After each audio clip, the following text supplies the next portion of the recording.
दोस्तों नमस्कार।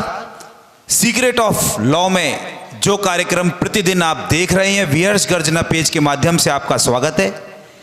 एक प्रश्न, वैसे तो दर्शकों की ओर से हजारों प्रश्न हमारे तरफ आ रहे हैं, लेकिन उनमें से हम प्रतिदिन कुछ कुछ प्रश्न निकाल कर आपसे पूछते जाएंगे। एक प्रश्न हमारे सामने आया है कि जो जैन साधु होते हैं उनके जो भक्त होते हैं बहुत ही धनाढ्य होते हैं, सोने चांदी के बर्तनों में भी उन्हें आहार और भोजन करवा सकते हैं, फिर भी जैन साधु अपने दोनों हाथों की अंजुलियों में ही क्यों आहार लेते हैं?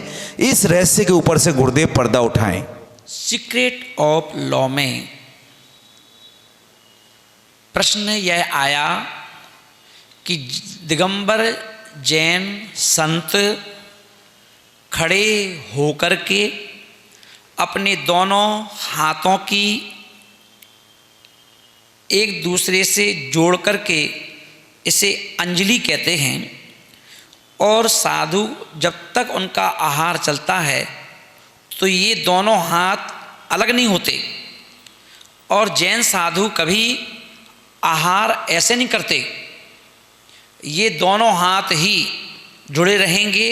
इसी से दूध, इसी से पानी, इसी से रोटी, इसी से दाल, इसी से जो कुछ भी लेना है अंजलि से लेते हैं। अब यहाँ पर उस अंजलि से जो भोजन करते हैं तो लोगों ने जब देखा तो बोले कि सब लोग तो खड़े होकर भी भोजन करते हैं, तो प्लेट में खाते हैं, थाली में करते हैं, पर ये हाथ में ही लेते हैं, ऐसा क्यों? तो अपन ये देखें, एक स्लोगन पड़ा था, इतना मत लो थाली में, व्यर्थ न जाए नाली में, अन्न का करो सम्मान ना। तो अब अपन देखें, लोग जब थाली में लेते हैं या आप खाते हैं थाली में, तो घर के लोग, जब आपकी बीवी हो, आपकी माँ हो, आपकी बहन हो, आपकी बेटी हो, वो एक थाली में 2-4 रोटी तो रख ही देती है, और सारा सब्जियां हैं वो 4 रोटी के हिसाब से सब्जियों में दाल सब्जी भी दे देती है। अब सपोज करो उस थाली में अचानक कहीं से चूहा कूद जाए, कोई कीड़ा गिर जाए, कोई मच्छर गिर जाए, कोई चींटी निकल आए, दाल में किसी भी चीज़ में निकल आए, रोटी में निकल आए, तो अब आप क्या करेंगे? और आप शुद्ध भोजन करते हैं, नॉन वेज खाते नहीं हैं, तो आपको क्या करना पड़ेगा? आपको गिलानी उत्पन्न होगी और आप उस पूरी थाली को छोड़ देंगे, भोजन नहीं करेंगे। पर आप तो छोड़ के चले गए, अब वो नाली में जाएगा, झूठन में जाएगा, व्यर्थ में फेंकेगा। और आज के समय में महंगा सामान, महंगी व्यवस्था लोग कैसे इकट्ठा करते हैं, है ना, तो व्यर्थ में जाएगा, तो ये दोष भी लगता है। परमात्मा ने कहा कि भैया देखो, इतना ही लो जितनी आपकी खुराक हो, पेट में खाओ 20 रोटी, कोई दिक्कत तो नहीं है, मगर 20 लेकर के खाओ, 2-18 छोड़ दो, वो मंजूर नहीं। तो इसलिए दिगंबर मुनि अनादिकाल से इस नियम का पालन करते हैं।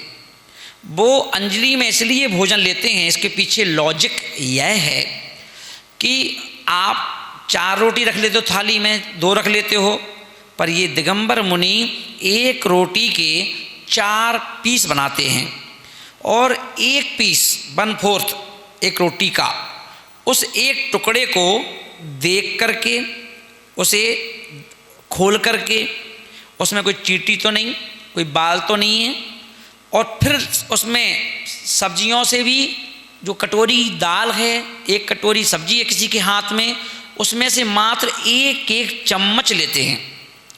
बाय द वे, यदि किसी ने चम्मच से दाल दी या सब्जी दी या कोई भी चीज़ दी, और उसमें मान लो बाल आ गया, कोई जीव आ गया, मच्छर आ गया, चींटी आ गई, तो मात्र वो 1 गिलास, इतनी 1 चम्मच दाल या सब्जी ही मात्र व्यर्थ में जाएगी, छोड़ना पड़ेगा उसको, और पूरे भोजन का त्याग हो जाएगा।